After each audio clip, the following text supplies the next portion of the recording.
assure you that these existing workers will come and offer services to farmers minus the money for allowances. Because if they budget, I don't know, I'm not very sure what is the role of the salary and then allowance. Because at the end of our taxes also are paying salary the same person. I will be very grateful if you answer me well. Then lastly, really, I'm sure you are parent in your family. And the honorable ministers, when you are suitable that the issues which the commissioner has addressed, he noted very well that he was addressing the. We feel that these challenges are facing our economy, especially another issue like absorption capacity of agencies. They don't spend all the money that they give them. That if these constraints are not addressed in this country as an economy, then we're going to have challenges in implementing the next coming financial year budget. However, in this analysis, we have noted a number of concerns. Number one is that we are seeing three sectors that are crucial to the livelihoods of citizens in this country being reduced, and that is education, that is health, and that is agriculture. Specifically on agriculture, we are seeing that the budget for NARO has dropped down by almost 49 billion Ugandan shillings.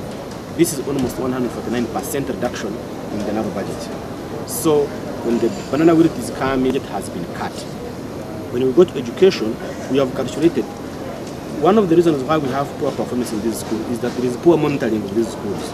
Teachers are border riders now. Headmasters report late. Children also report late, high report rates.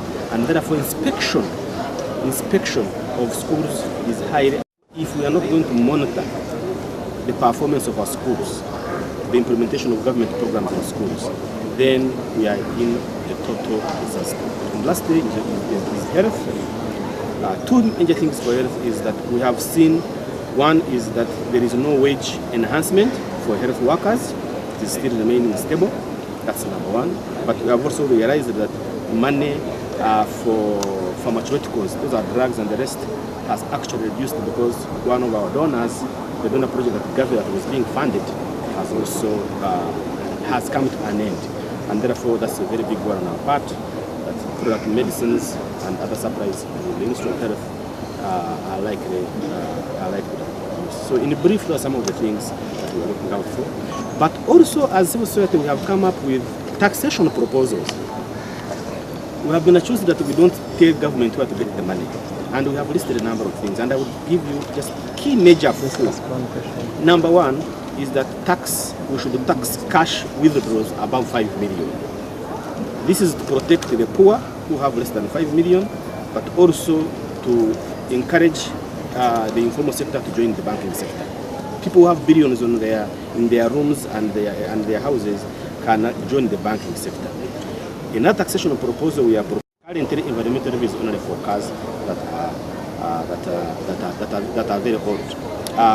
And lastly is that we would like government to start to introduce painstakingly graduated tax. People hate it simply because the way it was being collected. People are being hunted like animals to collect this tax. We believe that if we have a proper administration, graduated tax can be collected properly, and that's how we can all own development. And lastly is the infrastructure tax. Some of us, we missed going to the bush war in Ruelo. We would like to be part of the revolution by contributing to these big infrastructure projects. And therefore, if we do it the Ethiopian way, we could actually even reduce on the debt burden that we are currently having because of these infrastructure projects. So those are some of the few things that we have come up. We heard that the government wanted to scrap it. Is it true? Zero on it. I am aware that the National ID Authority has been set up. So has that money been transferred to the National ID Authority? However, we map out a way forward where we cater for everybody. So I'm very happy about this discussion that's ongoing. Civil society, government, and actually all stakeholders on what the last budget achieved and what we are looking at in the next budget. It sounds exciting from the private sector point of view. The focus on infrastructure is very good for the private sector. Our main challenges have been the transport to Mombasa and back, the railway, the energy, and with the focus on infrastructure by the ministry that responds to a lot of the needs of the private sector. Civil society must be listened to. This is a very good initiative where government comes together and allows civil society to voice their issues, because civil society works with the common man, works with the community, works at the grassroots. Some of those issues those in government often miss. So civil society is able to pick up real issues that affect the community. We've heard from the farmers. The lady brought up 5 points. We've heard from the disabled. We've heard from the youth.